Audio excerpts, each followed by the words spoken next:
Hello everyone. Today we're going to look at how do we graph and use natural base functions. Well, first of all, what is the natural base? The natural base mostly deals with logs, which will be the next unit that we cover, but the natural base is this number e.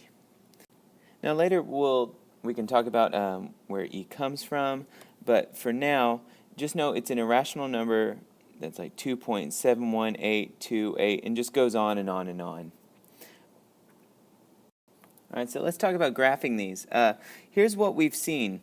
Y equals a times b to the x minus h plus k, right?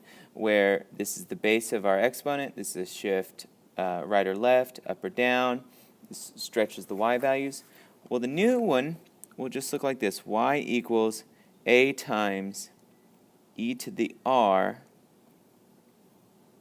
times x minus h plus k.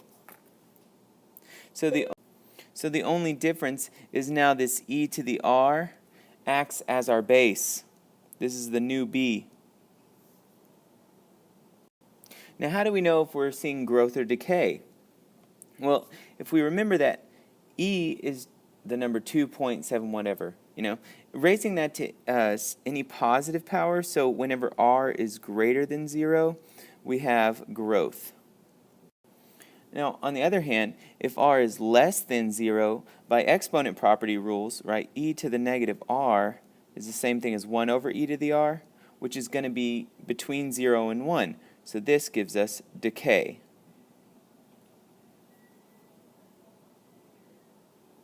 So yeah, basically whenever r is positive, you have growth. When r is negative, we have decay. All the other rules still apply. All right, so let's try to graph y equals 2e to the 0.5x. We always start off with 0, 1, 1b. Our b here is e to the 0.5. So since r is positive, we have growth. What confuses people is that because it's 0.5, they think, oh, that's between 0 and 1, that must be decay. But e to the 0.5 is bigger than 1. And you can see that if we actually just calculate that out. You see, e to the 0.5 is actually 1.65. So since it's bigger than 1, this would be growth. Now, because of the 2, that's my a, I'm going to multiply the y values by a. And that's going to give me 0, 2, 1, 3.3. There was no shift up or down, so my horizontal asymptote is still at y equals 0. And all the same graphing rules apply. 0, 2, 1, 3.3. It's growth, so I'm going to start here from the left, get real close to the asymptote, and rise through. And this has a domain of all real numbers and a range of y is greater than 0. Remember that you can always get the range from the horizontal asymptote, which in this case was y equals 0. All right, the next example I want to do is y equals e to the negative x plus 1. So let's list out 0, 1, 1b. Well, in this case, b is going to be this e to the negative. So what's e to the negative? That's e to the negative 1. And we can use our calculator to figure out that e to the negative 1 is 0.368. So this must be decay because this is less than 1.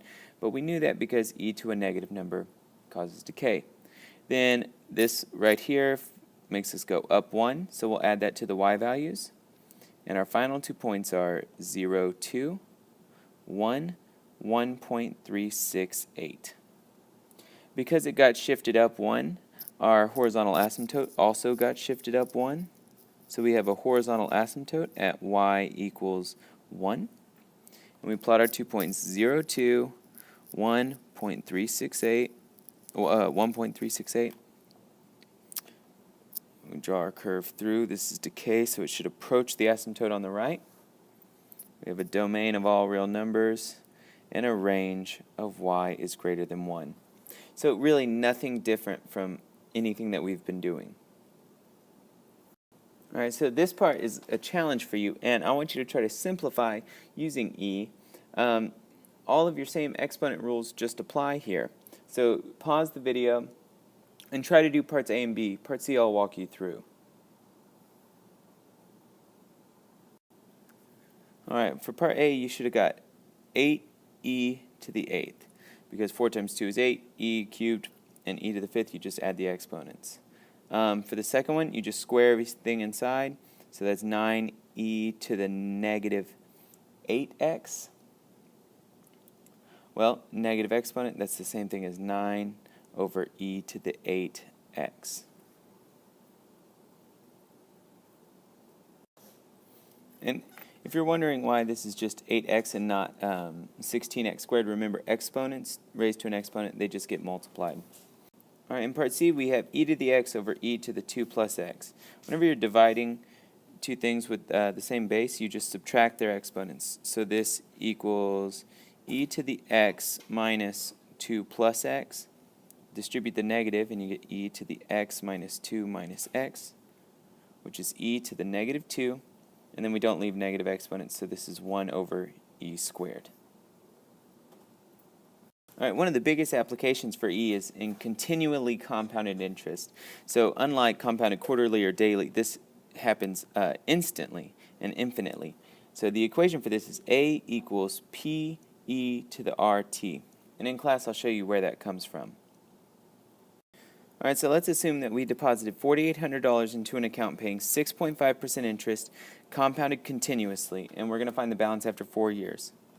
Well, A would equal our principal investment, $4,800, times e to the interest rate as a decimal, 0.065, times our time, 3 years. After 3 years, we would have $5,833.49. All right, and that's how we use the natural base. Goodbye.